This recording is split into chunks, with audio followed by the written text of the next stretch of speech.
তিতাবৰ জিলাৰ শ্ৰীমন্ত শংকৰদেৱ সংঘৰ অধিৱেশনখন এবাৰ ৰজাবাহত কল্পতৰু প্ৰাথমিকৰ আহ্বানত আৰু বৰহুলা আঞ্চলিকৰ উদ্যোগত ইয়াত অনুষ্ঠিত হ'ব ৰজাবাহত।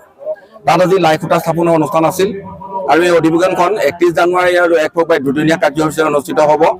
তিতাবৰ জিলা শাখাৰ শ্ৰীমন্ত শংকৰদেৱ সংঘৰ প্ৰায় 30,000ৰো অধিক ভকত বৈষ্ণৱে ইয়াত অংশগ্ৰহণ কৰিব আৰু এই অধিৱেশনখন যেন এখন সৰ্বাংগ সুন্দৰ অধিৱেশন হ'ব তাক আজিৰ দিনটোতে যি উদুলি মুদুলি পৰিৱেশ তাত বুজা গৈছে আৰু ইয়াত ভকত বৈষ্ণৱসকলৰ লগতে আমি আছোঁ আৰু তেখেতসকলৰ যথেষ্টখিনি সহায় সহযোগৰ কথা কৈছে। আমিও পৰিষদৰ তৰফৰ পৰা তথা ব্যক্তিগত ফালৰ পৰা যথেষ্টখিনি আমি তেখেতসকলৰ বাবে সহায় আগবঢ়াম এই কথা আমি কৈছোঁ।